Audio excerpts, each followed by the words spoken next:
İsənlər misiniz, soğlar mısınız dostlar? Nihayet min Gülnaz Səfərova Team TV kanalında peyda buldum. Üzümündə tügül əlbəttə, bugün biz sizə ür-yanga premyera, ür-yanga tapşırığı təqdim etərgə əzirbiz. Showbiz. Showbiz ol, totar show biznesi turunda yangalıqlar gına tügül. Siz мұңаршы işitmәгән yangalıqlar. Türlü kızıqlı хәлләр, җырчыларның шәхси тормышы һәм башкалар. Bir сүзле әйткәндә, күпшылык, нидер ялтыравык, bu безнең өчен түгел. Безне күпкә четереклерәк темалар борчый. Шулар хакында сөйләшербез дә. Башлыйк. Birinci tapşırığımızı beyram datasından başlap җибәрик әле. Күптән түгел генә машина йөртүчеләр көне булып узды. Әлеге бәйрәм белән мин барыгызны да тәбрик итәм. Ир-атларны да һәм шул исәптән хатын-кыз йөртүчеләрне дә. Хатын-кыз машина йөртүче дигәч кайбер ир-атлар елмаеп куя. Ләкин минемчә юкка. Бу тема инде күптән искерде һәм хатын-кызларда хәзер ир-атлар кебек үк машинаны яхшы йөртәләр дип әйтә алам. Яхшы йөртүчеләр исемлегенә җырчыбыз Резидә Шәрәфиева да керә. Ул үзен бик тыйнак автоледилар рәтенә кертә. Бер кая ашыкмый, ашыгучыларны итәгатьле иттереп кенә уздырып җибәрергә һәр вакытны шат икән ул. Һәм машина дигәннән җырчыбыз күптән түгел генә үзенең автомобилен алыштырган. Моңарчы Mitsubishi Outlander'да йөргән Резидә хәзер Mitsubishi ASX-ка күчеп утырган. Беренче машинам куркытып алганнан соң яңа машина эзләргә туры килде. Әмма ләкин даимилек яратканга күрә Резидә шул ук маркадагы машинага тукталырга булган. Ә менә җырчының иҗатына килгәндә кардинал яңалык. Резидә Шәрәфиева испан телендә җыр яздырган. Моны үзе ул татар эстрадасында нидер яңалык, үзгәреш алып кертә теләве белән аңлата. Ничегрәк килеп чыкканлыгын тыңларга теләсәгез, Резидә Шәрәфиеваның Равил Галиев белән оештырылган концертларына барып карагыз. Janjalını duysam, yanlarımda olsam, yüreğimde bari şul telek. Al sultanını silip karşılarga, minem üçün bari seni girek. Sen bakıtlı bulsam, min bakıtlı yirkam, dilim şartlıklarını alasın. Ömrüm beyramına jarım bulak itam, Gitam ko'nglim jarlasin. Sen baxtli bo'lsam, men baxtli yurgam, dilim shodliklarni olasin. Umrim bayramina jarrim bulak itam ko'nglim jarlasin. Шоу-бизнес яңалыкларын дәвам итеп чираттагы җырчыга күчик. Ринат Рахматуллин якын арада хәйриячелек белән шөгыльләнәчәк. Әстерханда Тукай һәйкәле ачканнар. Ачуын ачканнар, ләкин менә һәйкәлне карап торырга акча бүлеп бирмәгәннәр. Әстерхандагы татар диаспорасы эстрада артистларына ярдәм сорап мөрәҗәгать иткән. Һәм әлеге мөрәҗәгатьне Ринат Рахматуллин берничек тә кире кага алмаган. Менә шулай итеп Ринат Тукай һәйкәлен коткарырга дип, әлеге зур эшкә үзенең өлешен кертәм дип бу көннәрдә Әстерхан якларына җыена. Bir günlük dünyada yaşayız. Kuldan kilirlik iş bit. Ни өчен ярдәм итмәскә дип фикер йөртә Ринат Рахматуллин үзе. Нигә барып кайтмаска? Гөл чабабыз, тынычланып уйларга вакыт та юк, тормыш куабыз дип сөйли ул. Менә быел да Курбан бәйрәме булды әле, ярый дип сөенә җырчы. Ниһаять, ул үзенең гаиләсе белән җыелып бер рәхәтләнеп бәйрәм итә алган. Бу юлы исә Ринат Рахматуллин Курбанны үз исеменә чалдырган. Юлда еш йөрелә бит. Ходай безне үзе сакласын ди Ринат. Рахматуллин турында сүз чыккан икән, әлбәттә инде без аның тиздән булачак сольный концерт программасы турында да әйтми калдыра алмыйбыз. 27 ноябрь көнне филармония концертлар залында ул үзенең концертын тәкъдим итәчәк. Ринат Рахматуллин анонсында яңгырны да туктата алам ди. Ничегрәк туктатасын, бергәләп барып карыйк. Сасыйың белән минем, атадыр бәхет тагым. Син сөеклем бар чагында, миңа ни кирәк тагым. Яшигәле сөю белән, үзеңнең кадрын белеп, һәр адымда безне диям, көтсен бәхетсез көн. Шакыр гына мине, чыгам зур юлларга, сиңа булган хисләрне, салам шушы җырларга, салам шушы җырларга.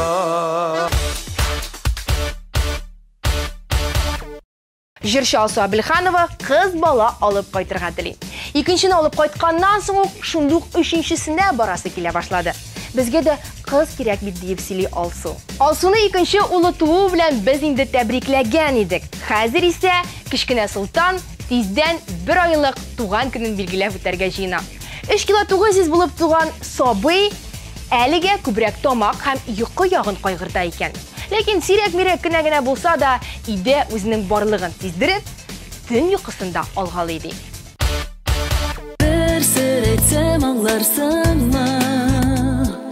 Күңелем сиңа ачып, минем белән китәрсеңме? Бар дөньясыннан качып, таң атканда сизәрсеңме? Нур булып кагылганым, син юалып өлгермисең, мин инде сагынамын. Сафлыгын җыям таңнарның, серләрен уйлыйм кичнең. Җил булып әйсәм, кыш булып очам, сине яратыр өчен.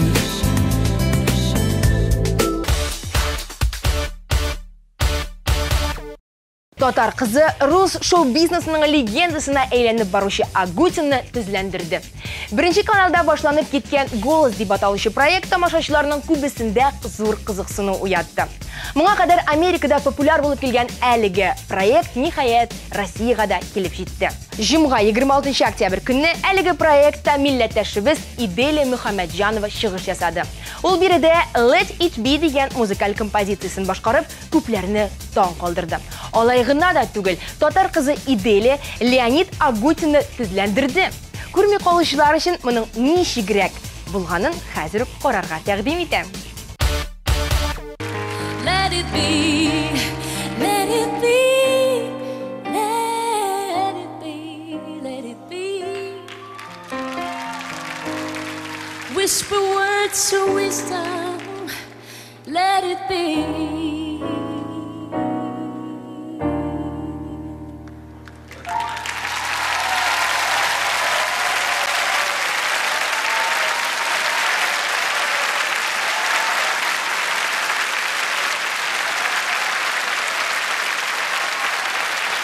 Браво, как вас зовут? Здравствуйте, меня зовут Иделия.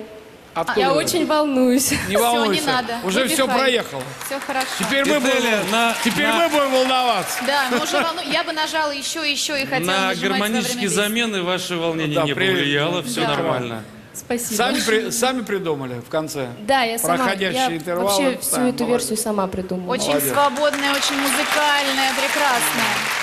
Давайте выбирайте вот из этой компании. Иделия, я готов на все.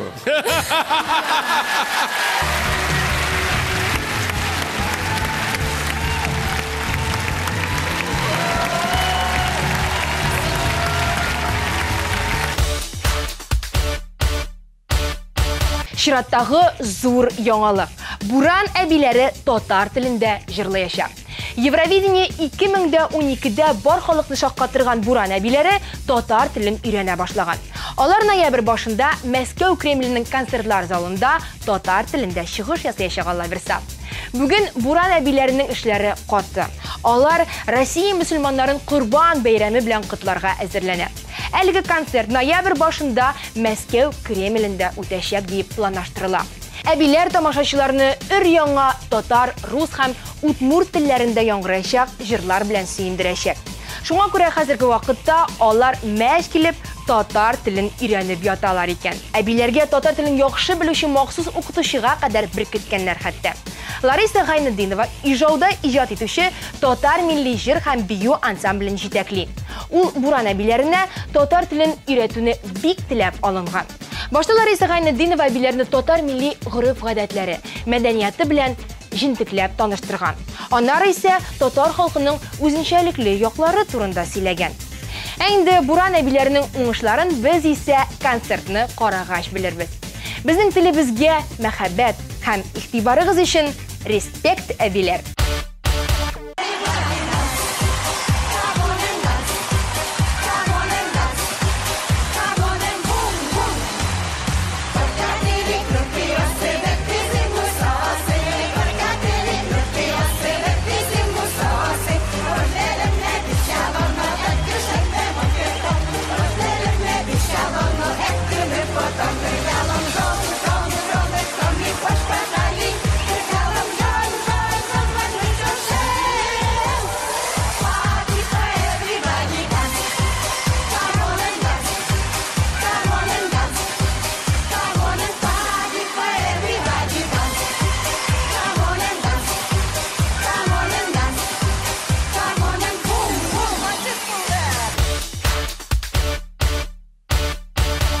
Миллионнар мәхәббәте Раяз Фасыйховның 10 ноябрьдә Unix концертлар залында зур сольный концерт программасы узачак. Тамашачы Раязны көтә, белә һәм үлеп ярата дисәм дә арттыру булмас. Раязны без сәхнәдә төрле образларда күрергә ияләштек. Кайбер вакыт ул бүтән дөньяларын онытып, сикрә-сикрә бии безнең күңелебезне ача. Яисә ул гомумән лирикага бирелеп, моңсу образга чума. Ә менә хәзер күрсәтеләчәк Раяз Фасыйховны сез әле белми идегез. Раяз Фасыйхов безнең бик моңлы, чын татарча итеп җырлый. Ә җырламаганда ул нишли? Хәзер без менә бу сораубызга җавап алырбыз да. Раяз, бильярдны син еш уйныйсыңмы, ничек уйныйсың, каян өйрәндең гомумән? Бильярдны... Тише эшлә. Әйдә без эш. Мин сиңа комаша аламыз? Мин түзем. Бильярдны без кичкенәдән уйнарга өйрәндек. Безнең авылда, үзебезнең мәдәният йортыбызда кичкенә генә бильярд өстәле тора. Мә, тотыр. Миңа кино бир. Һәм аның шарлары инде теге әйтәм бит инде ашагылган алманы хәтерләтә торган инде шундый нитеп беткән уже тузып теге ашалып беткән. Бильярд кино килгәндә менә мондый яхшы профессиональ киноларны инде безгә күргә язды. Казанга килгәч.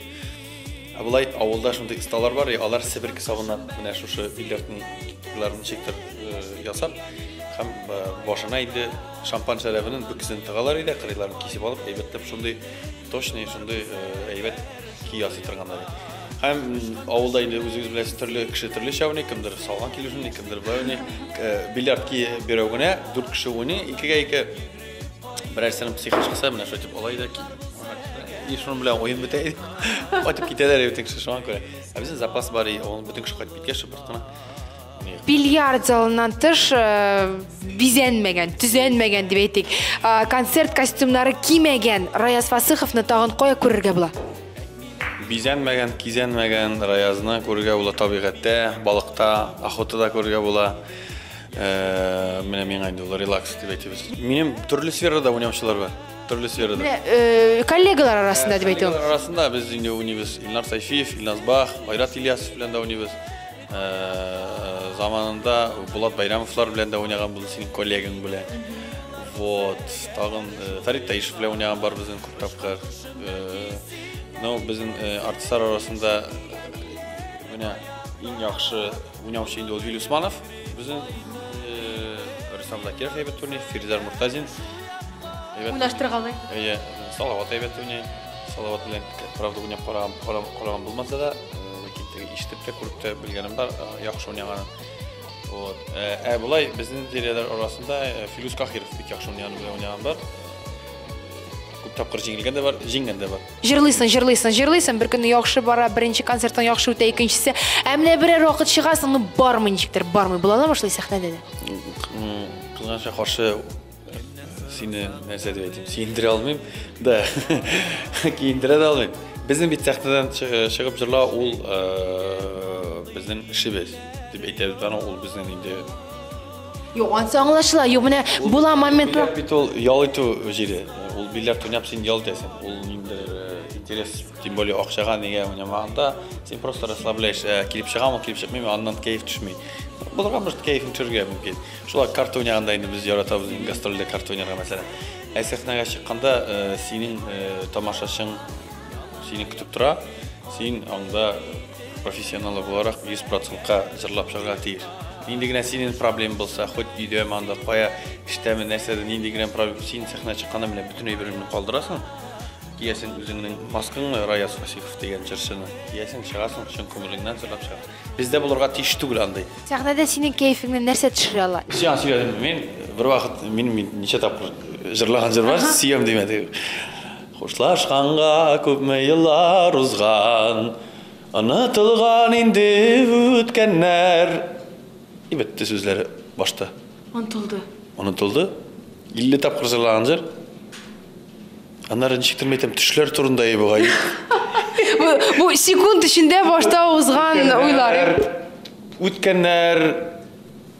Менә ул 1 секунд, 2 секунд анда тынлык арасында башта миллион ой. Ничек әле Ничек әле төшләремә кіріп, әллә нәрсе шешке бере. Менің бұл кішкене вақытта бар ей. Кішкене вақытта мен сияқтан шыққанда, міне шындай вақытларда өзіміздің районда шыққанда, шығамда өзімнен ойлап шығарып, рахаттандырып жылап жеп тұрған. Ұнытылып кете қауша білен. Әте айты тұрғаны, олым, сен шықта Электбеттен дом культураларда сахна шығасың да, қарайсың тігі кино көрсете тұрған шықты кішкене текшікілер болады тұрған.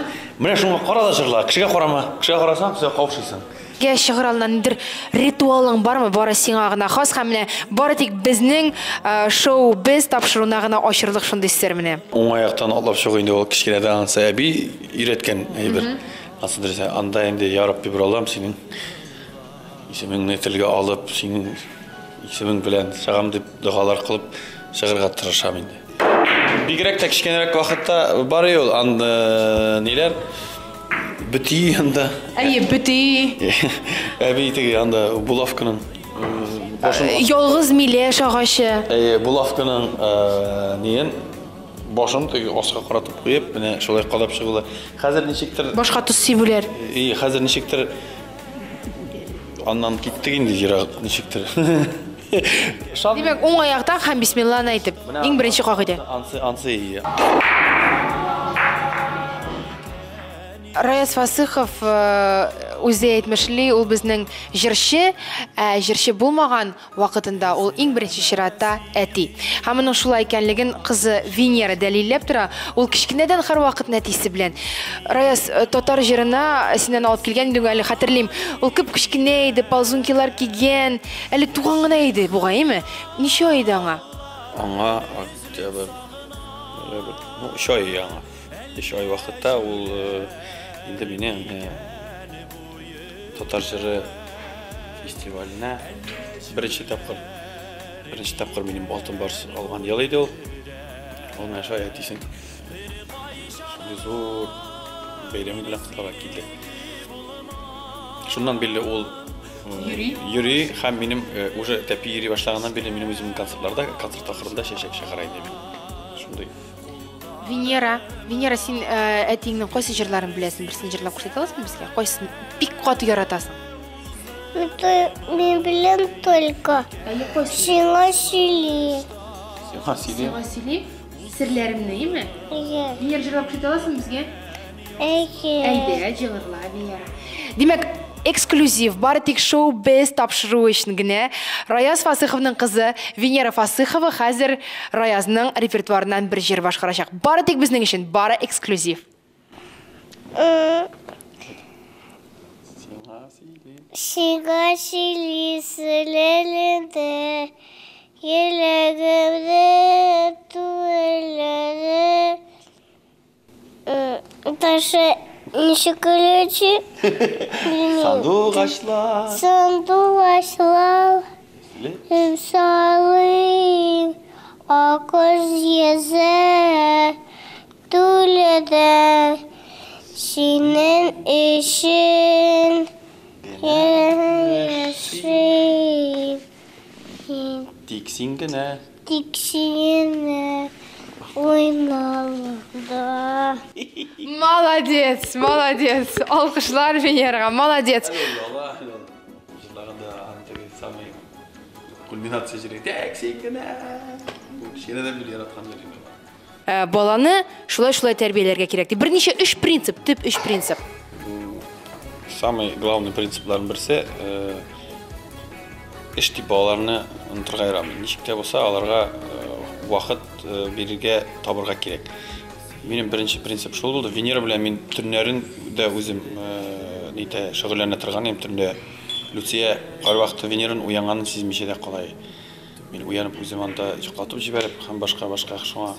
Бірінші баланы яратыра керек. Бірінші принцип. Екіншісі, 3 yaşқа хәтлі баланың характерін тәрбиелері керек. Қорқмасы керек ол бала деп, аңғатыра керек нәрсе ол нельзя, нәрсе ярамай. 3 yaşқа хәтлі әгерде сен баланы жеңе аласың екен, бала ол тәрбиеге более-менее шулай қолға берілешек. Әгерде 3 yaşқа хәтлі сен енді баланы тәрбиелемеше, аны тіге, мәселен, өзіңнің жоқлығын білән, түрлі әйбірлер білән сатып алмақшы боласың екен, все, значит, ол келешекте сенен только требовать будет. Сұрай шақмана, меңа бұл керек, меңа бұл керек. Әлбәттә, инде мин күбрәк гастрольдә булганда, тәрбия эше Люциядә, Люция күбрәк әйтергә тырыша инде менә. Хәмисә бер кызык әйбер сөйлим. Люция хамана тәлминә әтигез кайткач, әтигездән сорагыз, тегеләй була дип Венераны бер вакыт әтик. Әни әйдә тегендә барабыз. Әтиген кайткач, әни әйдә теген алалы, әтиген кайткач. Может безгә новый әтине алып кайтырга. Яңа әтине. Без ярга киттек шуңа инде ул әйткән, может безгә яңа әти. Кызым, шулай дидеңме? Шулай дип әйттем, яңа әти кирәк дидең дә. Берәрсен синең кебек бөеклеккә ирешәсе килсә, синең кебек таныласы килсә, ул нәрсә эшләргә тиеш? Беренче, икенче, өченче, шундый ук мастер-класс рәвешендә синнән киңәш рәвешендә дип әйтим. Беренчедән бик зур рәхмәт мине шулай күтәргәнгә. Яхшы җырчы дип әйттең, икенчесе шундый бөеклек дип әйттең. Чынлап та бит инде бу мактау, буш мактау сүзләре генә түгел, мин моны теге үземнән генә дә чыгып әйтмәгем, мен эстрадада синең урыныңны күз аллап әйтүем. Имбирәчләр кызы. Әтисен ничек ярата күрәсезме? Үбеп кенә тора. Замтыр. Үзеңә таләпчән булырга кирәк.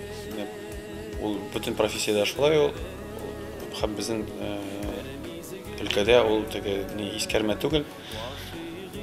Таләпчән булып, әле мин мәсәлән бер 5 ел элек кире кайта алсам, әле мин күбрәк тә тырышып тагында катырак укыган булыр идем, тагында әйберләрне икенче эшләрем.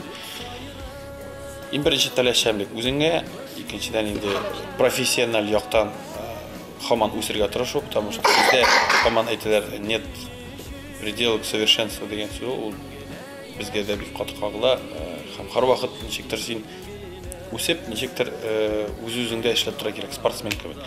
Спортсменнар бит тоже һаман шөгыльләнәләр, ничектер яңа рекордлар, яңа ниләргә тырышалар. Ә бездә инде без тонуста торырга тиеш. Һәм инде тагын бер принцип, зацикливаться итәргә ярамый. Бер генә стильдә җырларга ярамый, бер генә, мәсәлән, минем халыкчан гына инде, мин халыкчан гына җырлыйм, тегеләй булай, теге төрле, потому что бүгенге көндә төрле юнәлеше бар эстрадада, һәм бер кешегә дә ниндер ограничение, бер нидә чикләү куймыйлар. Эшләргә кирәк, шул джазда җырлап кара кирәк, шул халык җырларында, классик әсәрләрендә һәм инде поп музыкасында җырлап кара кирәк. Әгәр дә син күбрәк юнәлештә эшли аласың икән, синең тыңлаучыларың да күбрәк була. Шулай. Юнәлешләр дигәннән быел концерт программаңда менә син санап киткән шушы юнәлешләрнең кайсысын күреп булачак? Без быел концерт программасын да күбрәк төрле темалар алырга тырыштык, һәм төрле стильдә җырларга тырышабыз. Анда фәлсәфи җырларда, мәхәббәт тә булачак, романтика да булачак. Анда ниндидер шундый халык җырлар да булачак әлбәттә. Һәм инде онытылып бара торган ничектер безнең теге классикага кергән, ләкин онытылып бара торган берничә җырны искә төшереп алырбыз. Һәм бөтенебез дә белеп, рәхәтләнеп теге элек табыннарда җырлап утыра торган берничә җырда бәлки мәле килеп чыгар. Шуңа күрә күп төрле булачак. Инструменталь ансамбль турында да берничә сөйләп җибәрсәң, чөнки минемчә бу концертның иң мөһим элементларының берседер дип уйлыйм. Менә безнең иң мөһим дип ул бүгенге көндә ничектер кызганычка каршы мөһим элемент булып санала. Ничектер тере музыкантларны без киге кайтарабыз. Элек бит менә ничек эшләгәннәр. Элек мәсәлән Илһам Шакировларында, Әлфия Залында менә тыңласан, аларның үзләренең инструменталь ничектер группалары булган, һәм алар шулар тырышканнар гастролировать итәргә бөтен шәһәрләр була. Һәм ул ничектер ул обычный явление, тере тавышлы җырчы, тере тавышлы музыкантлар. Бу көндә ничектер ул теге базар мөнәсәбәтләрендә ул андый ансамбльләрне тотырга әлбәттә инде ул чыгымнар сорый. Һәм шул чыгымнарны бетерер өчен теге бөтен артистлар да мәсәлән шул нигә кире кайтсалар, ул уже конкуренция исәбендә ул бәяләр дә төшәчәк, һәм инде музыкантлар да востребован була башлый. Потому что менә карап торасың, шундый яхшы музыкантлар Казаннан китәләр, каядыр Питерга китәләр, Мәскәүгә китәләр, чөнки анда ул кире кайта Европа уровеньда уйнаган. Менә мин баянчы Айдар Валиев, ул халыкара фестивальләр конкурсы лауреаты, ул Франциядә, Германиядә, Америкада һәм төрле җирләрдә уйный. Һәм безнең татар көйләрендә уйнап күрсәтә, таныттырырга тырыша. Музыкантларга килгәндә, алар белән без инде теге Яңа сулыш проектыннан бирле уже бергә эшлибез. Син аны хатırlыйсың. Яңа сулыш проекты булды, аннары татар җыры булды, теге тавыш белән исеңә төшкән булса. Вот, анда теге новый музыка белән һәм Барс медиа кораллар ансамбль бергә эшләдек.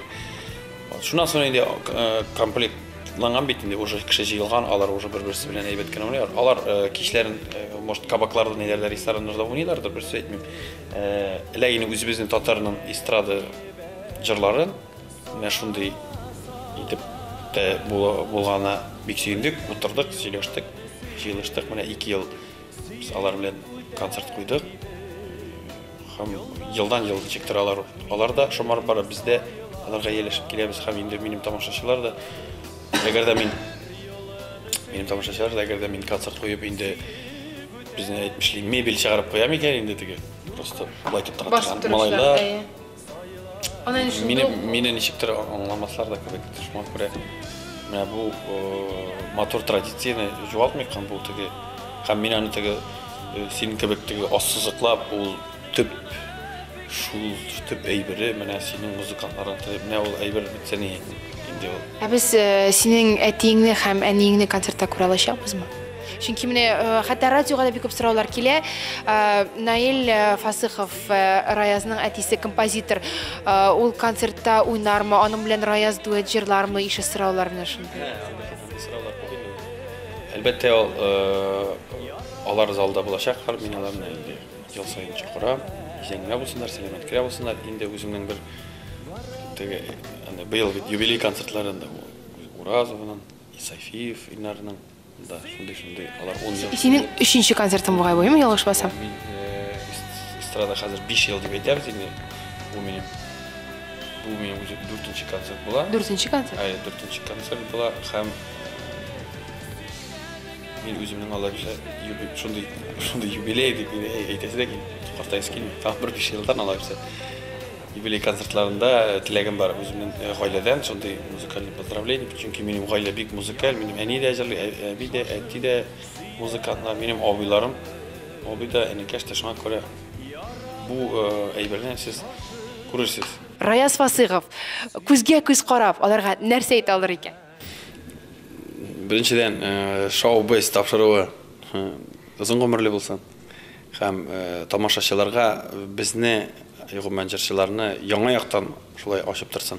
Без әле чөнки сәхнәдә генә, сәхнә артында гына яшәмибез, без менә шулай үзебезнең ничектер ял вакытларында үткәрәбез. Ял вакытларында син белән үткәрү бик рәхәт булды. Бүген менә ничектер үземә 1-2 сәгать вакыт бирә алдым ялга һәм гаиләм белән, әзрәк кызым белән ничектер. Теләкләргә килгәндә минем инде ул һәрвакыт әйткән сүзем бар. Нинди генә нәрсә генә булса да бергә очрашыйк. Сәхнәләрдә, залларда, концертларда бергә очрашып, шулай бергә яшәргә насыйп булсын. Чөнки хөрмәтле тамашачылар, сез булмасагыз, сезнең алкышларыгыз, сезнең поддержка булмаса, без беркемгә дә кирәк түгел. Шуңа без үзебезнең татар телендә җырлыйбыз, татарча җырлыйбыз.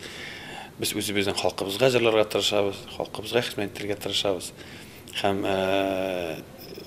моңландырсак, дәртләндерсәк тә, җылатсак та, җырлатсак та, ул без һәм без сезнең өчен яшибез, без сезнең өчен җырлыйбыз. Шуңа күрә бергә булыйк, һаман бергә калыйк. Без тыңларбыз, карарбыз һәм бары тик шоу-биз тапшыру өчен бездә кунакта җырчы Раяз Фасыхов иде. Дөрес киенеп килмәсәң, концертка эләкмәвең дә бар. Хәзер Россия йолдызлары да буй җитмәслек югарылыкта түгел. Алар ай сайын диярлек башкалабыз Казанга килеп, концерт программаларын күрсәтәләр. Моңарчы мондый тамашага эләгүнең бернинди проблемасы юк иде. Алган билетыңны күрсәтәсең дә, рәхәтләнеп кирип карыйсың. Эшең бетте. Тик менә кайбер вакыт искәрмәләр дә булырга мөмкин икән. Казанда бер төнге клуб ачылышына Сергей Лазарев чакырылган булган. Җырчының яраткан тамашачысы билетлар алып, чәчәкләр тотып, аны карарга дип килгән. Әмма ләкин крем дигәндә генә дресс-контроль әлеге фанатларны кире борган.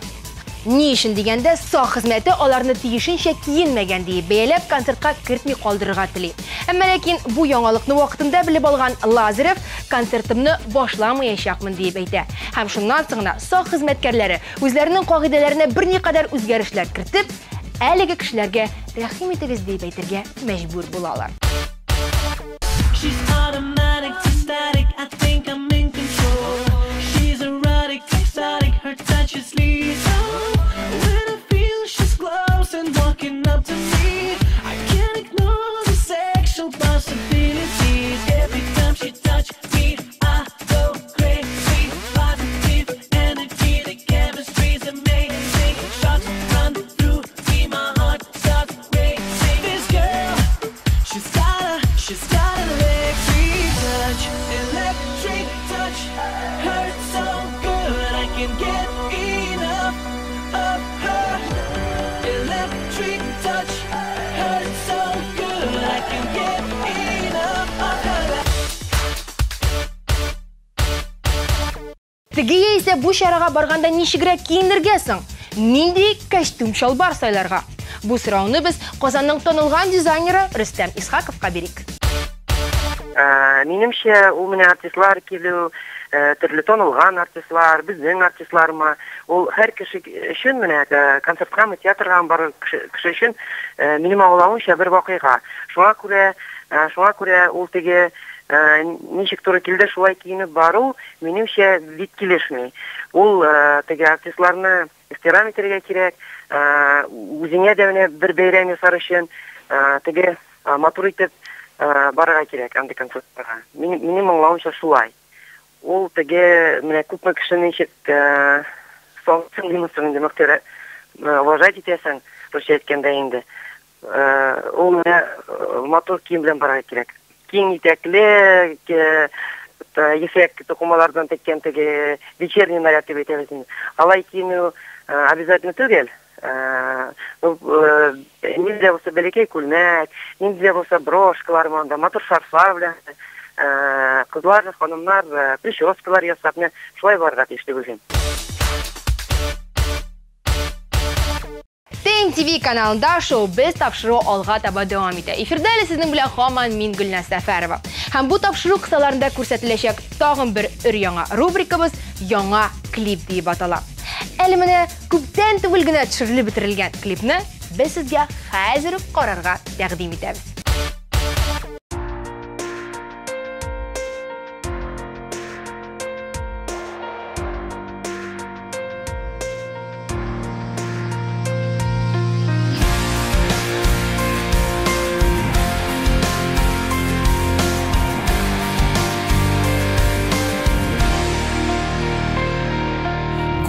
Sempre in alto, ma non vedo niente.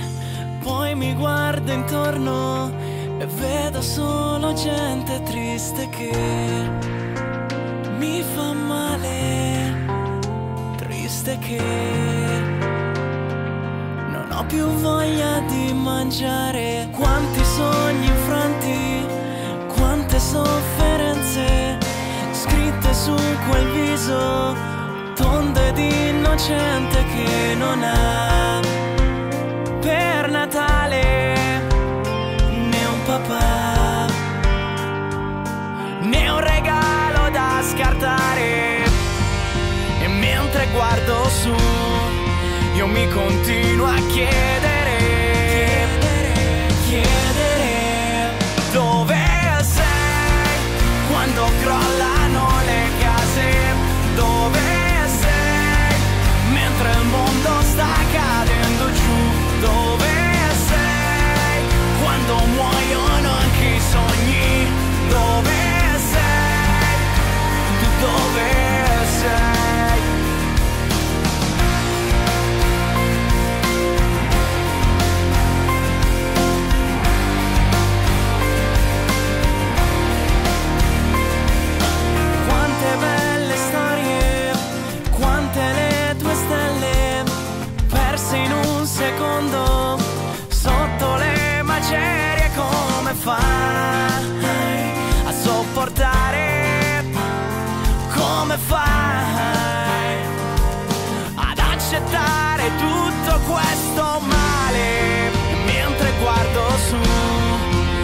continuo a chiedere dove sei quando crollano le case, dove sei mentre il mondo sta cadendo giù, dove sei quando piovono le bombe, dove sei, tu dove sei? Allora chiudo gli occhi e provo a immaginare qualcosa che colori questo grigio intorno a noi. Chissà se prima o poi un giorno smetterò di chiedermi dove sei quando crollano le case, dove sei mentre il mondo sta cadendo giù, dove sei quando muoiono anche i sogni, dove sei, tu dove sei?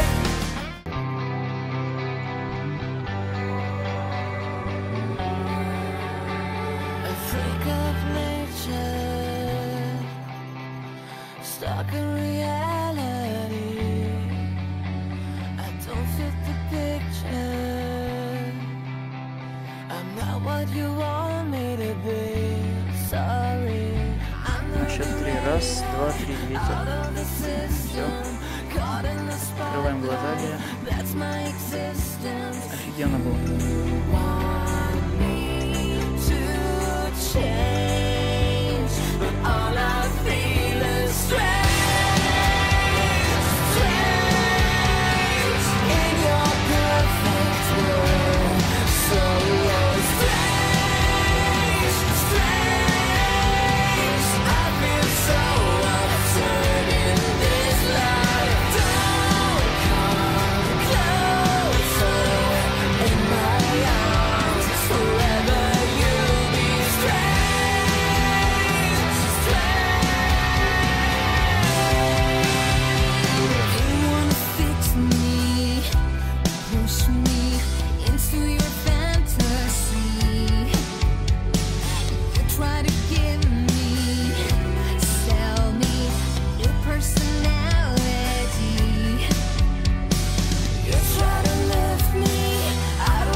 Мәңгелеккә китеп югалсам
яңалыкларны дәвам итик. Барс Records продюсерлык үзәге тамашачыларга өр-яңа проект әзерләде. Тамашачының заугына туры килү әлбәттә бик авыр. Кемгәдер җырлар гына ашы, кемгәдер юмор да кирәк. Һәм ниһаять әлеге ике төшенчә берләште. Иң яхшы хитлар һәм иң яхшы юмор бәрелеше. Кем кемне җиңәр? Әлеге яңа проектның исеме Шаян концерт күлигәле дип атала. Әйткәнемчә, әлеге проектта танылган юмор осталары белән беррәттән эстрада йолдызлары да булачак.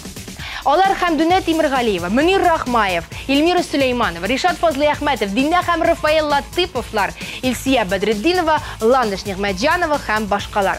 Ә инде көлергә яратучыларны исә Әбри Хәбриев, Фәрит Галиев, Рәшид Шамкай, Алмаз Хәмзин, Рәвешләр театры, Раил Садриев, Хаҗия, Илдар Гемалиев, Ризат Рамазанов һәм Мирхат Гайсин сөендерәчәк.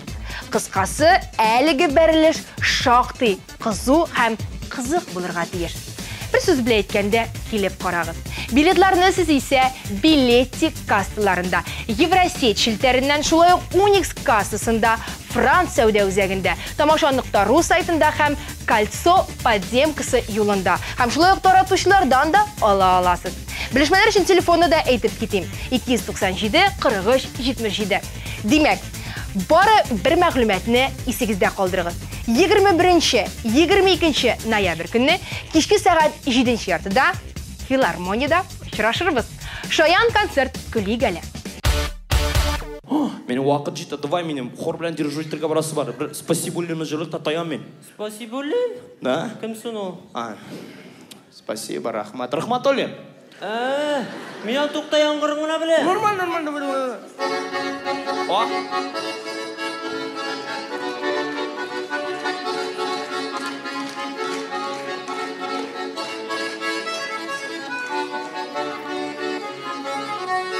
Тәрәзәгә күзге яңғыр сибәли, өзәкләрне сағыну үзегәли. Миндә дә бит кайгы хисләре, яңғыр юды синең эзләрне.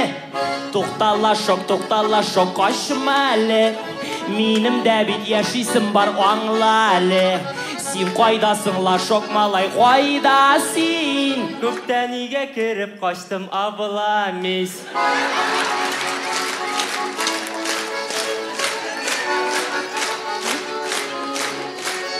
Ачуланып миңа китеп бардың, яңғыр арасында югалдың. Үпкәләткән булсам гафу ит, шушы 50 тәңкәлекне кабул ит.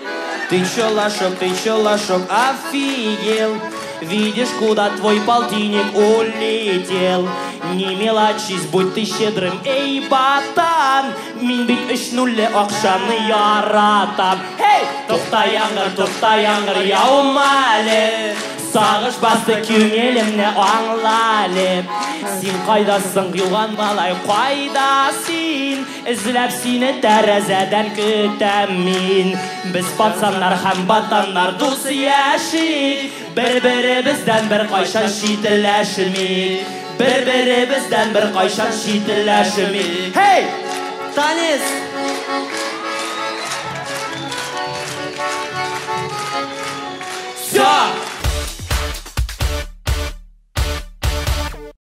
Кыш якынлашуга татар халкы аны көтә башлый. Якты утлар, зауыклы тамаша, дәрәҗәле кунаклар һәм алтын сыннар. Ни хакында сөйләүемне аңлагансыздыр, дуслар.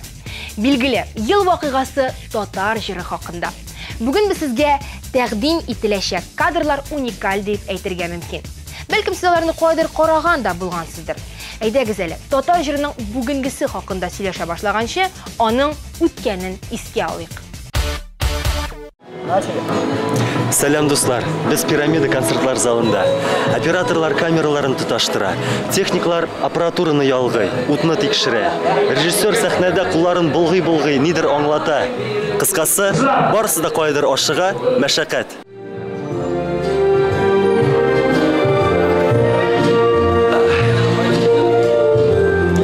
Татар җыры фестиваленең башлануына 4 сәгать калып бара. Бу шара кем тарафыннан һәм күпме вакыт әзерләнә? Әзерләү чорында нинди авырлыклар, проблемалар барлыкка килә. Алар ни рәвешле хәл ителә? Без бу һәм башка сорауларга җавап бирергә тырышырбыз. Киттек!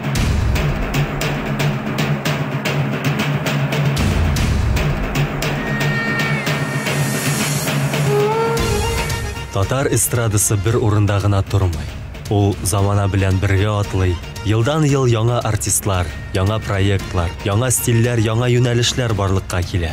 Шуңа күрә заманча эстраданы бер үлчәү белән генә чагыштыру дөрес түгел.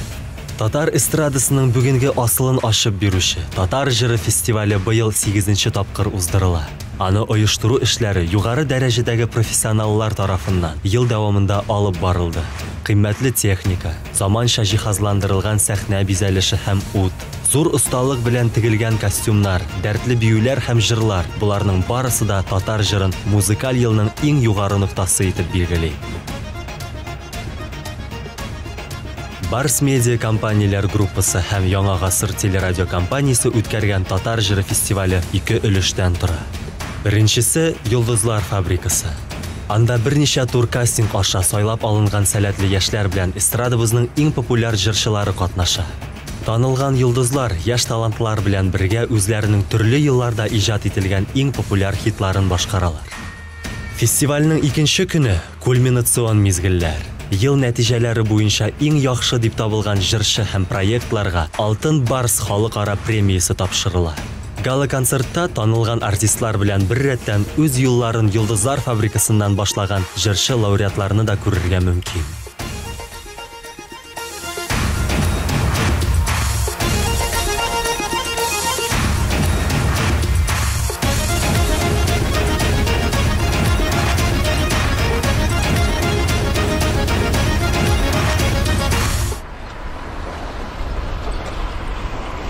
Казанның Ленин мәдәният сараенда узган Йолдызлар фабрикасы проектының беренче сайлап алу турына 500ләп кеше килде. Гаптулхакова Ильвина чыгыш ясый, Ахметова Илзидә әзерләнә. Алар үзләрен җырчы, юмор остасы, конферансье буларак тәкъдим иттеләр. Менә булай. Привет тебе, менә булай. Чакта сандугачтай Неге жырлагыз, келігіз қызлар Ай былым әйтә алымы инде Отыларда бит бұрылы Астында таулары бар Жюри әгъзаларын бик авыр һәм җаваплы эш көтә иде. Бер көн эчендә барлык катнашучыларны карап, тыңлап, иң сәләтле конкурсантны сайлап алырга кирәк. Үзенең җырлый белүенә ышанып, сәхнәгә менүчеләр бик күп. Ләкин күбесе әсәрнең 2 юлын да сузарга өлгермичә, сәхнәдән төшәргә мәҗбүр була. Әлбәттә, үпкәләүчеләр дә бар. Тик сәхнә дигән Олимп үз пәрдәсен иң талантлыларга гына ача шул. Рәхмәт. Күрәсең. Рәхмәт. Рәбәт кызылар. Рәхмәт.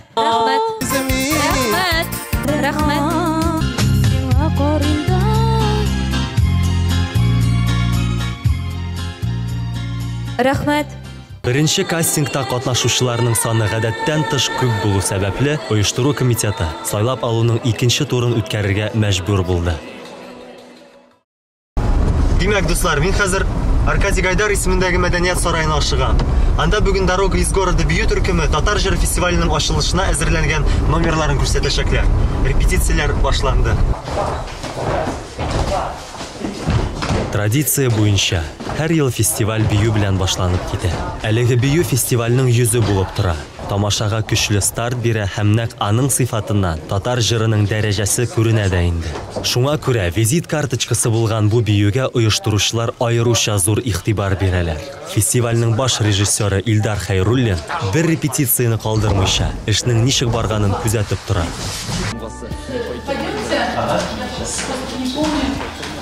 Ага, это значит костюм Шакура, да? То есть, если мы создаем ретро-стиль, да, костюм все-таки он должен быть в полоску. И вот сейчас ткани такие новые, да, они такие с блеском. Мне очень нравится вот блеск. И белоснежная рубашка, это так эффектно, с таким воротником. Надежда Аюпова инде 2нче ел рәттән татар җырының баш стилисты булып тора. Катнашучыларга сәхнә костюмнарын әзерләү, аларның тегелү сыйфатын карау һәм гомумән сәхнәдә басып торучы җырчының бүтән үз кыяфәте өчен Надежда Аюпова җаваплы. Баш режиссер, стилист, хореограф белән яшь фабрикантларның беренче очрашуында ук бик кызу һәм катлаулы эш башланды. Кара кашларың, синең кара күзләрең, синең ягымлы сүзләрең, яңа минем йөрәгем, мин сине яратам. Яшьләрнең һәрберсенә аларның индивидуальлеген, сәләтен тулайым ачып бирүче үзенчәлекле сәхнә образы тудырырга кирәк. Женщина-вамп. Глазки. Там что-то сделали не такое. Но и беренчетен, боген безнечен. Вот ты представляешь, вот в черном кожаном платье. Говорю же, брюки не очень пожелательны. Рядом в дуэте, на нем как брюки смотрится, он невысокий, он там толстенький. Эш җиңелләрдән түгел. Бу мәсьәләне бары тик зур тәҗрибәгә ия булган профессионаллар гына бер-берсенә ярдәм итеп, уртак тел табып шиша ала. Шуңа күрә бу процесста иҗади бәхәсләр бик еш булып торды. Ну и не зеленая. Нет, конечно. Следующий. Кастингның 2нче туры Парк Хаус сәүдә йортында узды.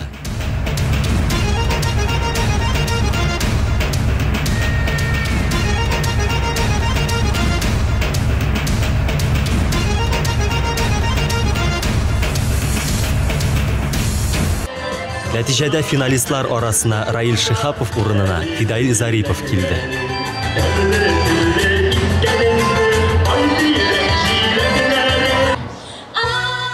Һәм шулай ук 11нче кеше булып бу исемлеккә Азали Зиннәтова керде. Ул үзенең күз явын алырдай чыгышы белән барлык тамашачының һәм жюри әгъзаларының мәхәббәтен яулады.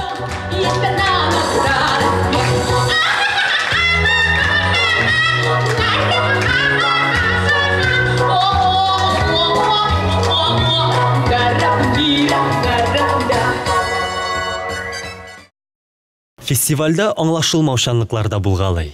Әйтик, татар җырына берничә көн кала, Мөнир Рахмаев фабрикантлар исемлегеннән төшеп кала язды. Мөнирнең башка компания белән килешү төзегәнен оештыручылар соңыннан гына белеп алалар.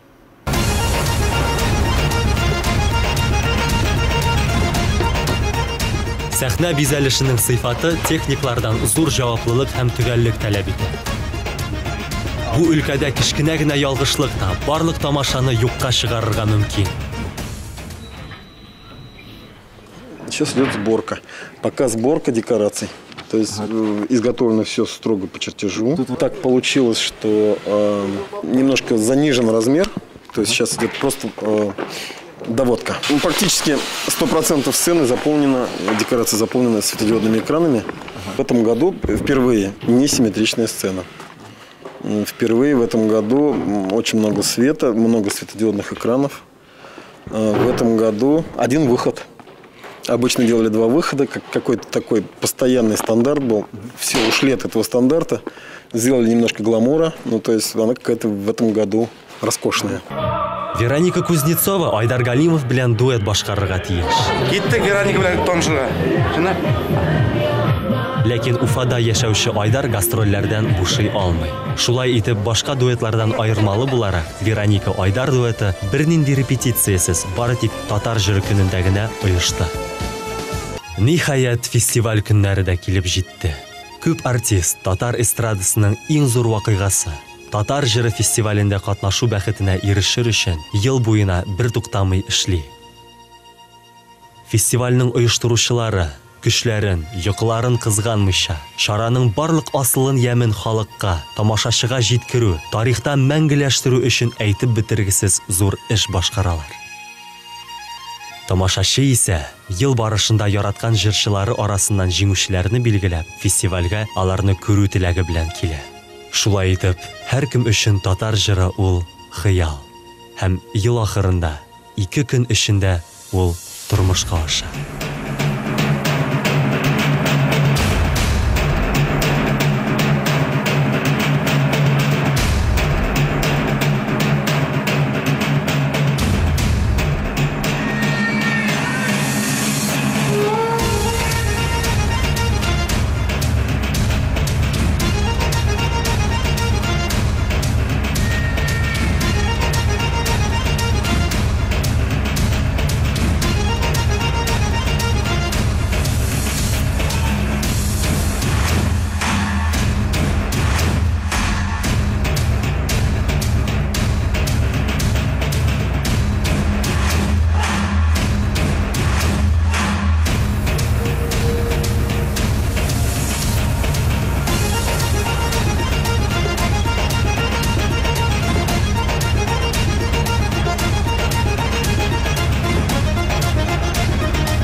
Ел сайын татар жырына келген тамашашы ниндидер шакка туру, мөгҗиза көтә. Халыкны шакка туру бик авыр хәзер. Шуңа күрә ел сайын фестивальне оештыру кыенлаша, күбрәк чыгымнар таләп итә. Киләсе татар жыры нинди булар? Моны белергә күп калмады. Ни бары бер генә яу.